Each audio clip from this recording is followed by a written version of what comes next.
and welcome to today's video tutorial. My name is Sonja Chandler, and I have a business called Socks on a Rooster here in Nashville, Tennessee, where I do furniture refinishing and decor refinishing. So before we get started today with the instruction, go ahead and put your name down in the comments. We love when you do that, and we like to greet you. And so today's project is you can use it for your holiday decor, and you can also set it up to where you'll be able to use it all throughout the year. But what I have done here over a period of time is collected a set of varying candlesticks. Now, usually when I'm in the antique mall or at the thrift store, I look for candlesticks that I like the design of. And I find many that the design is really beautiful. I really like that candlestick, but I'm not really happy with the finish. So, and you can find lots of these out there in the thrift stores, and there's a reason why they're there. People have grown tired of the old finish. Normally a lot of them are brown in color. I have one here today that's silver. But what I'm going to do today with this grouping, these six, is even though they're all very different, they do have a certain detail to them that kind of looks alike, but I'm going to unify them and make them look as if they all go together, so that they're more of a statement piece on my dining room table, or on a sofa table, a buffet table. You'll be able to use them, and with the candles, it'll look like they were all meant to go together. So you may have candlesticks at home that you've grown tired of and you might want to change them up, or when you're out shopping and you're antiquing, you can look for things like this and know that even though they're different, when you try this technique and you give them all the same finish, they will look great together. So let me get started on this and I will show you how. Okay guys, so as you can see, I have all of my different candlesticks all laid out here. I have cleaned them with clean slate, and you can do that. These were all resin. There wasn't anything with wood or wax, so you could just use soap and water, but I cleaned mine with clean slate just to be safe. Now, here I am. The very first step in unifying all of these candlesticks is to lay down one base paint color across all of them, and I'm using One Step in Palace Gray, one of my favorite beautiful bluish gray hues of One Step. Now you can see here I'm taking some baby wipes, and what I'm doing is I'm going in and I'm wiping away my One Step paint away from those gold leafed areas. When I find pieces, I may like the gold or the metallic gold leaf finish, but I don't like the brown finish. So you can remedy that by, when you lay down your color of paint that you're going to be using to change that brown, you can just wipe away in those areas. It doesn't have to be perfect. You just want to see remnants, so to speak, of that gold detail finish. And every one of these candlesticks actually had a little bit of detail of gold or metallic on some of its trim.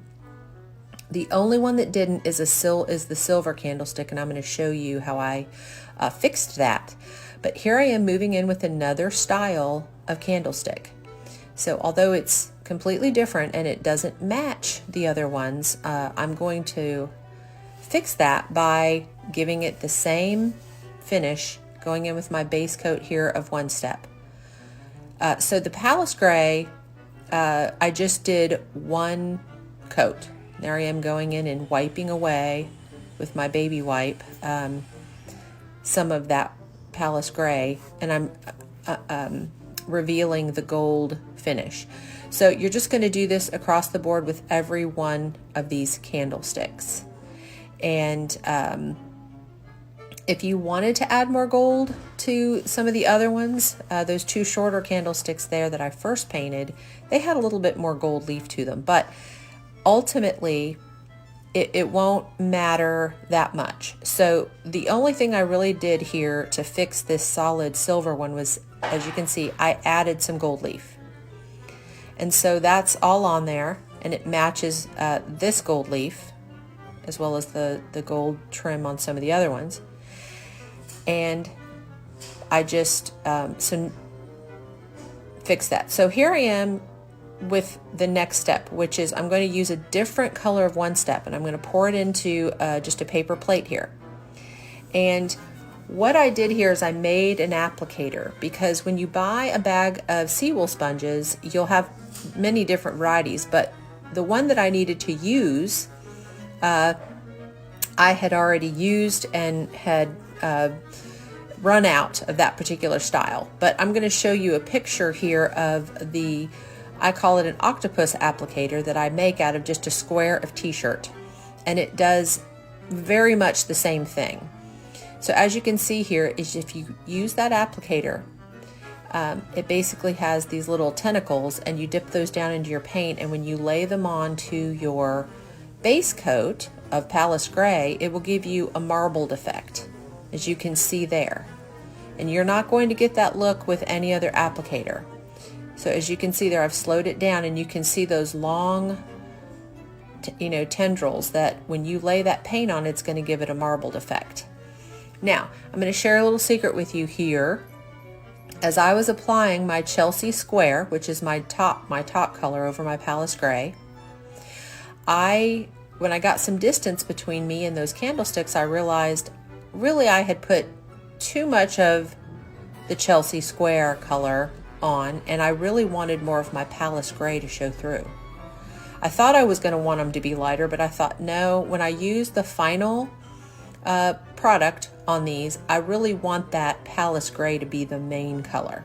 So what I did after I put this Chelsea Square on is I went back in with a clean applicator, the same applicator, and I just added more of my gray.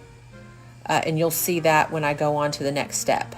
But ultimately, I wanted my final finish that I put on with wax and pigment powder, I wanted that to be to contrast more so with the gray. So once I got all of this Chelsea Square on, I did go in and add more of my Palace Gray, and you can do this when you're working on projects.